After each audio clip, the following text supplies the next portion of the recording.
আর মারাত্মক tension, hyper tension, anxiety, depression থেকে বাঁচার জন্য 2 দোয়া, ইয়া হাইয়ু ইয়া কাইয়ুম। পেরেশানিতে পড়লে, টেনশনে পড়লে এই দোয়াটা। প্রিয় ভাইরা, বিষ্ণু ইসলাম যখন খুব বিপদে পড়তেন, দুশ্চিন্তা ওনাকে ঘিরে ধরতো, উনি পড়তেন ইয়া হাইয়ু ইয়া কাইয়ুম বিরহমাতিকা আস্তাগীথ, ইয়া হাইয়ু ইয়া কাইয়ুম বিরহমাতিকা আস্তাগীথ, ইয়া হাইয়ু ইয়া কাইয়ুম, হে শাশ্বত অবিনশ্বর, হে চিরঞ্জীব, বিরহমাতিকা আস্তাগীথ, তোমার রহমতের উসিলায় তোমার কাছে ফরিয়াদ করি। এটা করতেন। আবার আরেক বর্ণনায় এসেছে ইয়া হাইয়ু ইয়া কাইয়ুম বিরহমাতিকা আস্তাগীথ আসলিহ লি শা'নি কুল্লাহু ওয়ালা তাকিলনি ইলা নাফসি তারফাতা আইন। আসলিহ লি শা'নি কুল্লাহ, আল্লাহ আমার সবকিছু আপনি সেটেল করে দেন। আমাদের সব ঝামেলা সেটেল করে দিতে পারে কে? আমরা তো সেটেলমেন্টের জন্য ওএসপি সাহেবের কাছে যাই, ডিসি সাহেবের কাছে যাই, অমুক ভাইয়ের কাছে যাই, তমুক ভাইয়ের কাছে যাই। এই দোয়া পড়লে আরশের উপর থেকে আপনার ম্যাটার সেটেল করে দিবে কে? তাহলে পড়বেন ইয়া হাইয়ু, হে চিরঞ্জীব। হাইয়ু মানে চিরঞ্জীব, যিনি চিরকাল বেঁচে থাকবেন, মরবেন না। আল্লাহ মরবেন? তার কোনো লয় আছে? ক্ষয় আছে?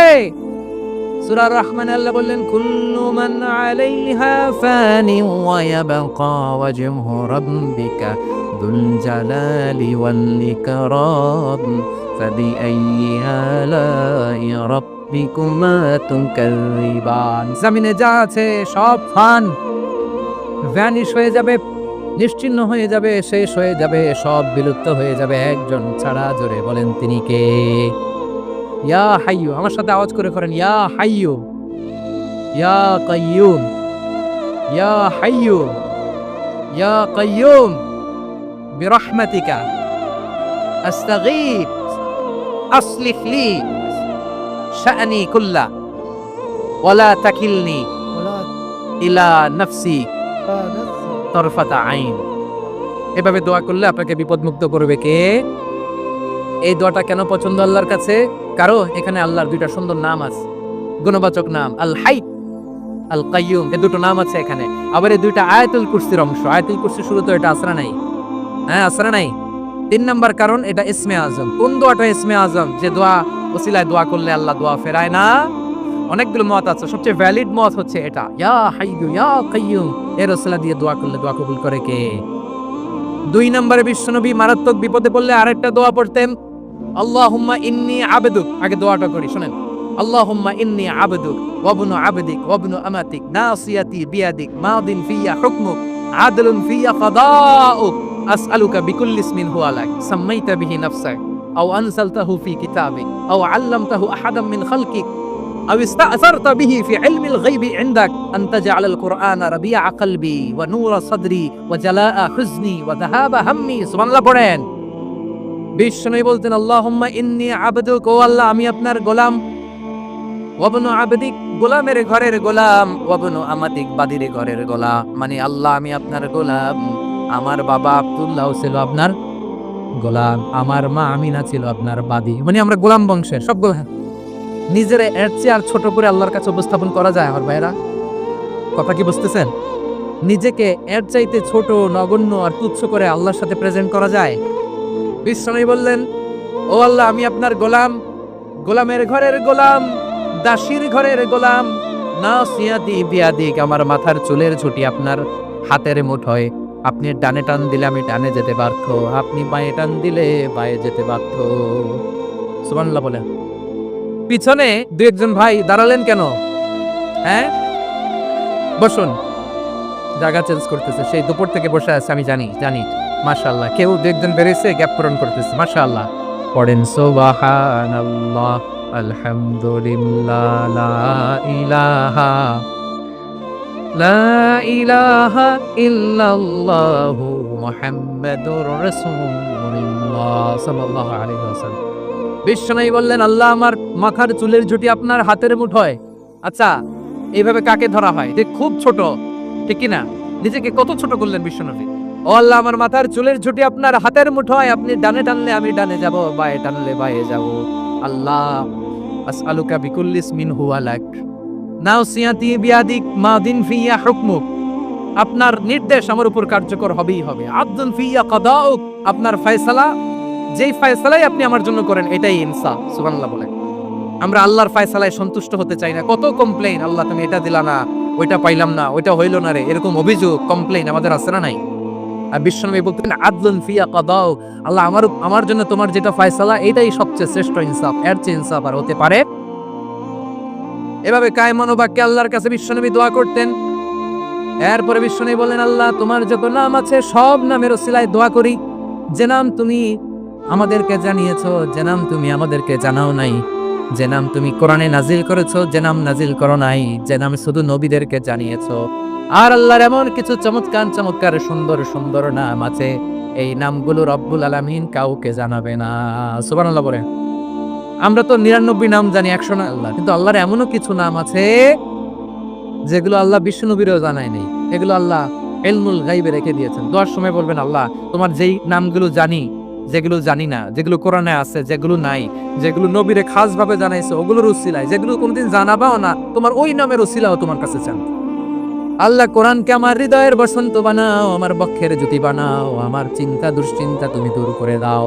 বিশ্বনবী বললেন, এই কালিমাগুলো, এই বাক্যগুলো পড়ে যদি কেউ আল্লাহর কাছে ফরিয়াদ করে, তার হৃদয় থেকে দুশ্চিন্তা কাটিয়ে দিবে কে? পড়বেন, এই দোয়াগুলো পড়বেন। আচ্ছা, সব শেষে বলি, ঋণের বোঝায় যারা জর্জরিত, বিষ্ণু ইসলাম চমৎকার একটা দোয়া শিখিয়েছেন। আমাদের অনেকে ঋণের বোঝায় জর্জরিত, আসরা নাই? এদিকে কেউ আছেন? থাকলে হাত তোলার দরকার নেই, থাকলে এই দোয়াটা পড়বেন। এক সাহাবীর নাম আবু উমামা, নামাজের ওয়াক্ত ছাড়া উনি মসজিদে যেয়ে বসে আছে। বিষ্ণু বললেন, কিরে আবু উমামা, নামাজের তো ওয়াক্ত হয় নাই, মসজিদে কি? সাহাবী বলে, হুমুমুন লাজিমাতনি ওয়া দুয়ুন, নবী গো, ঋণের বোঝায় এমন টেনশনে আছি, ঘরে থাকতে পারলাম না, মসজিদে চলে আসছি। বিশ্বনবী বলেন, আমি কি তোমার এমন একটা দোয়া শিখাবো যেটা পড়লে আল্লাহ তাআলা তোমার ঋণের বোঝা হালকা করে দিবেন? আবু উমামা বললেন, ইয়া রাসূলুল্লাহ, অবশ্যই শিখাবেন। বিশ্বনবী বললেন, তাহলে তুমি পড়বা, আল্লাহুম্মা ইন্নী আউযু বিকা মিনাল হাম্মি ওয়াল হাযান ওয়া আউযু বিকা মিনাল জুবনি ওয়াল বুখল ওয়া আউযু বিকা মিন গালাবাতি তাইনি ওয়া কাহরির রিজাল। ও আল্লাহ, তোমার কাছ থেকে দুশ্চিন্তা থেকে পানাহ চাই, কৃপণতা, ভীরুতা, অলসতা, কার্পণ্যতা, এই সব কিছু থেকে, মানুষের কঠোরতা, আমার উপর মানুষের আধিপত্য এবং ঋণের বোঝা থেকে পানাহ চাই।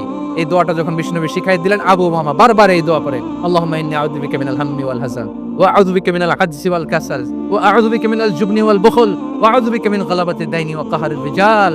আবু উমামা বলে, এই দোয়া আমি পড়তে লাগলাম। কিছুদিন পরে দেখা গেল বিষ্ণুনবীর শেখানো এই দোয়ার বদৌলতে আল্লাহ তাআলা আমার সব ঋণ পরিশোধের ব্যবস্থা করে দিয়েছেন। পড়বেন আমার প্রিয় পটুয়াখালীর ভাইয়েরা। বিশ্বনবীর জামাতা সাইয়্যিদিনা আলী রাদিয়াল্লাহু তাআলা আনহুর কাছে এক লোক এসে বলে, হে আলী, ঋণের বোঝায় আমি জর্জরিত, আমার কিছু অর্থ দিয়ে সাহায্য করো। সাইয়্যিদিনা আলী রাদিয়াল্লাহু তাআলা আনহু বললেন, আমি কি তোমার এমন একটা দোয়া শিখাবো যেটা বিশ্বনবী আমাদের শিখিয়েছেন? এই দোয়া যদি তুমি পড়ো, লাউ কানা আলাইকা মিসলু জাবালিন কাবীরিন দাইনান আব্দুল্লাহু আনকা, পাহাড় পরিমাণে যদি ঋণের বোঝা হয়, আল্লাহ এটা পরিশোধের ব্যবস্থা করে দিবেন। ছোট্ট একটা দোয়া বিশ্বনবী শিখালেন, বললেন, তুমি পড়বা, আল্লাহুম্মা কফিনি বিহালালিকা আন হারামিকা ওয়া হাবনিনি বিফাদলিকা আম্মান সিওয়াক। বুঝতে আছে? হ্যাঁ, আছে। আল্লাহুম্মা কফিনি বিহালালিকা আন হারামিক, আল্লাহ তোমার হালাল দিয়ে আমাকে পরিতুষ্ট করো, হারাম থেকে বাঁচিয়ে রাখো, আর তোমার অনুগ্রহে মানুষের মুখাপেক্ষী যেন আমি না হই, আমি যেন সবসময় তোমার মুখাপেক্ষী হয়, ওই তৌফিক দিও। সুবহানাল্লাহ পড়ে। এই দোয়া বেশি বেশি পড়লে ঋণের বোঝা হালকা করে দিবে কে? তাহলে প্রিয় ভাইয়েরা, বিপদে পড়লেই প্রথমে কি পড়বেন? পটুয়াখালী ভুইলা গেছে। বিপদে পড়লেই প্রথমে ইন্না লিল্লাহ কি বলে নিজেকে আল্লাহর কাছে সঁপে দিতে হয়? হাসবুনাল্লাহ। চরম বিপদে দেয়ালে পিঠ থেকে গেছে, তখন লা ইলাহা ইল্লা আনতা সুবহানাকা ইন্নী কুনতু মিনাজ জালিমিন।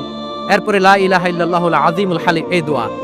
আকস্মিক বিপদ, হঠাৎ যেন কোনো বিপদ আমাকে পেয়ে না বসে, এটার জন্য বিসমিল্লাহিল্লাযী লা ইয়াদুররু মা ইসমিহি শাইউন ফিল আরদি ওয়ালা ফিস সামাই ওয়া হুয়াস সামিউল আলীম। সকালে 3 বার, রাতে 3 বার। আর মারাত্মক টেনশন, হাইপারটেনশন, অ্যাংজাইটি, ডিপ্রেশন থেকে বাঁচার জন্য 2 দোয়া, ইয়া হাইয়্যু ইয়া কাইয়্যুম, ইয়া হাইয়্যু ইয়া কাইয়্যুম, মনে থাকবে? আর আল্লাহুম্মা ইন্নী আবদু, এই দোয়া। ঋণ থেকে বাঁচার জন্য 2 দোয়া, আল্লাহুম্মা ইন্নী আউযু বিকা মিনাল হাম্মি ওয়াল হাযান, এটা। আর আল্লাহুম্মা কফিনি বিহালালিকা আন হারামিকা ওয়া আগনিনি বিফাদলিকা আম্মান সিওয়াক। আর সব সময় পড়ার জন্য একটা আমল দিয়ে যাই, উঠতে বসতে, অফিসে যাচ্ছেন, অফিস থেকে ফিরতেছেন, বসে আছেন, শুয়ে আছেন, ছোট্ট এক শব্দে আমরা যেন বেশি বেশি পড়ি, আস্তাগফিরুল্লাহ। আওয়াজ করে আমার সাথে পড়ুন, আস্তাগফিরুল্লাহ। আবার পড়ুন, আস্তাগফিরুল্লাহ। আল্লাহ রাসূল সাল্লাল্লাহু আলাইহি ওয়াসাল্লাম বলেন, মান লাজিমাল ইস্তিগফার, যে সব সময় এরকম ইস্তিগফারের সাথে লেগে থাকে, জাআলাল্লাহু লাহু মিন কুল্লি দিকিন মাখরাজা, আল্লাহ তাআলা তাকে কোনো বিপদে আটকান না, সে জীবনে আটকাবে না, যে কোনো বিপদে আল্লাহ তার রাস্তা বের করে দিবে। Way out, you will get a way out of solution. সুবহানাল্লাহ। ওয়া মিন কুল্লি হাম্মিন ফারাজা, দুশ্চিন্তা মুক্ত হবে। ওয়ারযুকহু মিন হাইসু লা ইয়াহতাসিব, এমন জায়গা থেকে আল্লাহ রিজিকের বন্দোবস্ত করবে যেন সে কল্পনাও করে না। আওয়াজ করে পড়েন সুবহানাল্লাহ। তাহলে মনে থাকবে আস্তাগফিরুল্লাহর কথা। সব শেষ কথা বলবো, সব শেষ আমার প্রিয় ভাইরা।